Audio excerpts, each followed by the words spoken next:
ایک مرد ہے، وہ اپنے گھر کا حاکم ہے، گھر کا سردار ہے، گھر کا نگراں ہے.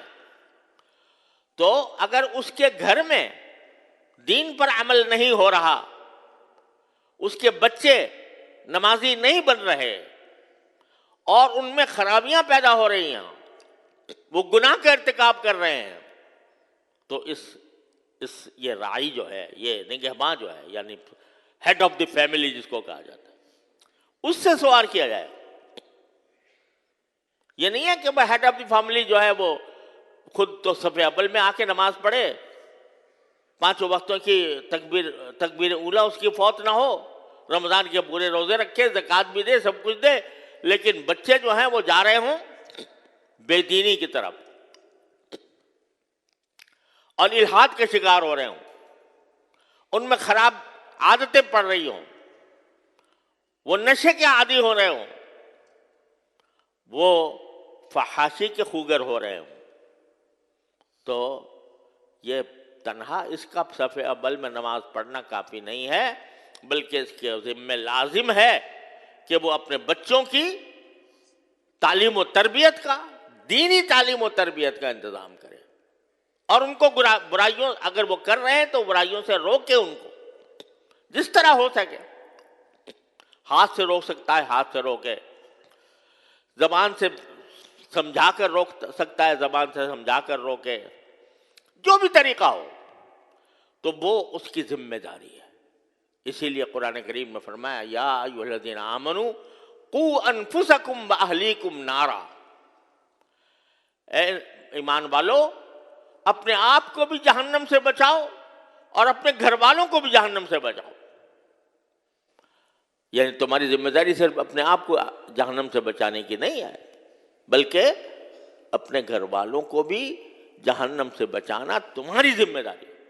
اپنی پوری کوشش صرف کر دو کہ میرے گھر کے افراد، میری بیوی، میرے بچے، وہ دین کے اوپر کاربند ہو.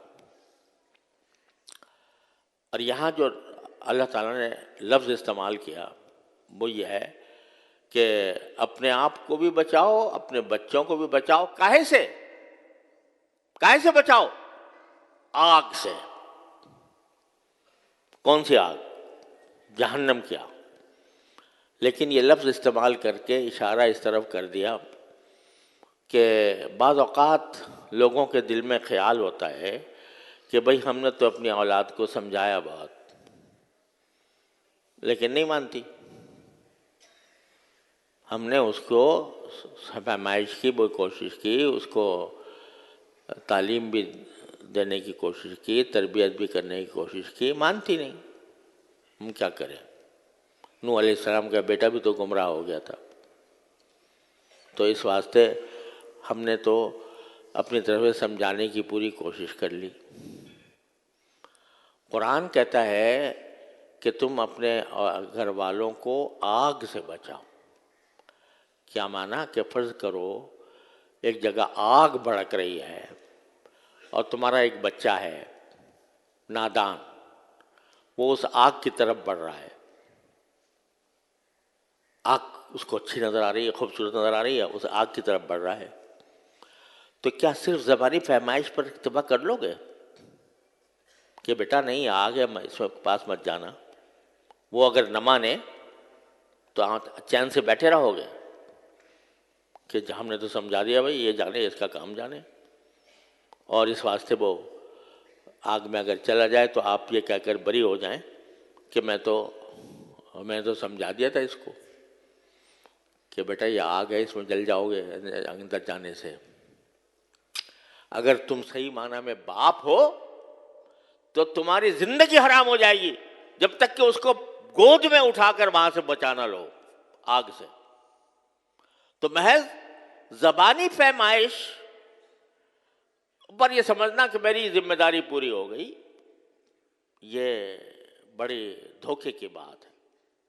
جس طرح اپنے چھوٹے بچے کو تم آگ سے بچاتے ہو کہ اپنی ساری توانائیاں خرچ کر دیتے ہو اور تمہیں چین نہیں آتا جب تک یہ بچہ آگ سے نہ ہٹ جائے، اس طرح تمہیں چاہیے کہ اگر تمہارا بیٹا، تمہاری اولاد وہ غلط راستے پر جا رہی ہے تو اس غلط راستے سے اس کو بچانے کے لیے تمہارے دل میں ایک تڑپ ہونی چاہیے، ایک بے چینی پیدا ہونی چاہیے. اس تڑپ اور بے چینی کے ساتھ تب تم اس کو جتنا ہو سکو گے خوشامد سے، درآمد سے، سختی سے، نرمی سے، جتنے طریقے ہو سکتے ہیں اس کو صحیح پر، وہ اگر تم اختیار کرو گے تب ذمہ داری تمہاری پوری ہوگی.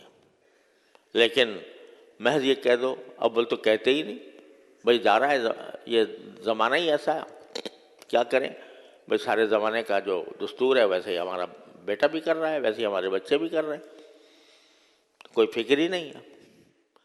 اور اگر بالفرض فکر ہے تو ایک آدھ مرتبہ سمجھا دیا، بس فارغ ہو گئے. یہ کام نہیں ہے.